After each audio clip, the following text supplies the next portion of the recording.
استخارہ کیا ہے؟ استخارے کا مطلب و مقصد یہ ہے کہ کسی معاملے میں خیر اور بھلائی کا طلب کرنا، یعنی روزمرہ کی زندگی میں پیش آنے والے اپنے ہر جائز کام میں اللہ رب العزت کی طرف رجوع کرنا اور اللہ سے اس کام میں خیر اور بھلائی اور رہنمائی طلب کرنا۔ استخارہ ایک مسنون عمل ہے جس کا طریقہ اور دعا میرے اور آپ کے آقا حضور نبی کریم صلی اللہ تعالی علیہ وسلم سے احادیث میں منقول ہے۔ حضور نبی کریم صلی اللہ تعالی علیہ وسلم اپنے پیارے صحابہ کرام علیہم رضوان کو ہر کام سے پہلے استخارے کی تعلیم دیا کرتے تھے۔ چنانچہ حضرت جابر بن عبداللہ رضی اللہ تعالی عنہ فرماتے ہیں کہ رسول اللہ صلی اللہ تعالی علیہ وسلم صحابہ کرام رضی اللہ تعالی عنہم کو تمام کاموں میں استخارہ اتنی اہمیت سے سکھاتے تھے جیسے قرآن مجید کی سورت کی تعلیم دیتے۔ ایک اور روایت میں ہے کہ حضور نبی کریم صلی اللہ تعالی علیہ وسلم نے ارشاد فرمایا، یعنی اللہ تعالی سے استخارہ کا چھوڑ دینا اور نہ کرنا انسان کے لیے بدبختی اور بد نصیبی میں شمار ہوتا ہے۔ اسی طرح ایک اور حدیث شریف میں ہے کہ حضرت سعد بن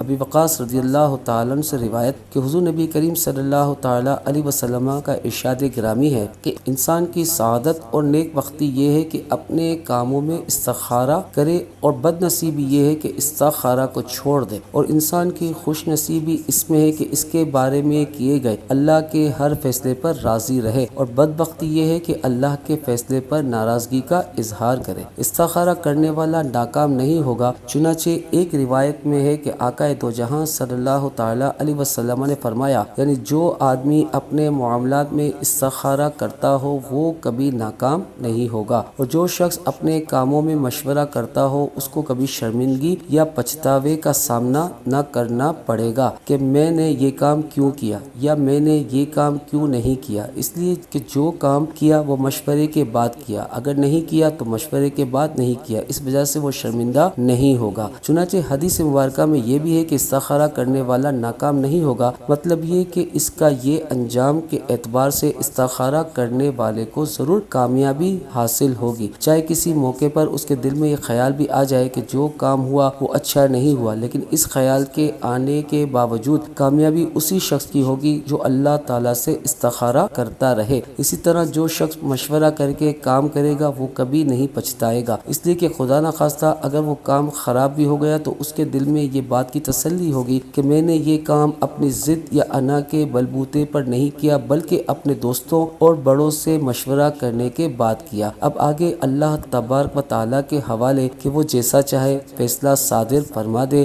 جب بھی کسی کام میں تذبذب یا اضطراب ہو تو دو کام کر لیا کرو، ایک استخارہ، دوسرا مشاورت یعنی مشورہ۔ اللہ تبارک و تعالیٰ کا یہ بہت ہی پیارا کرم ہے ہم پر، اور بہت ہی اعلیٰ کرم ہے کہ اللہ رب العزت نے ہمیں یہ توفیق بخشی۔ گویا استخارہ کرنے سے بندہ اپنی ذمہ داری سے سبکدوش ہو گیا۔ ظاہر ہے کہ ہر انسان کسی تجربے کار عاقل سے ہی مشورہ کرے گا۔ یاد رہے کسی بد باطن حاسد یا کسی کا برا چاہنے والے سے ہرگز دل کی کوئی بات نہ کہے، اگرچہ وہ مشورہ ہی کیوں نہ ہو۔ اللہ تبارک و تعالیٰ میں ہر کام استخارہ کرنے کے بعد کرنے کی توفیق عطا فرمائے۔ آمین بجاہ خاتم النبی الامین صلی اللہ تعالی علیہ وسلم۔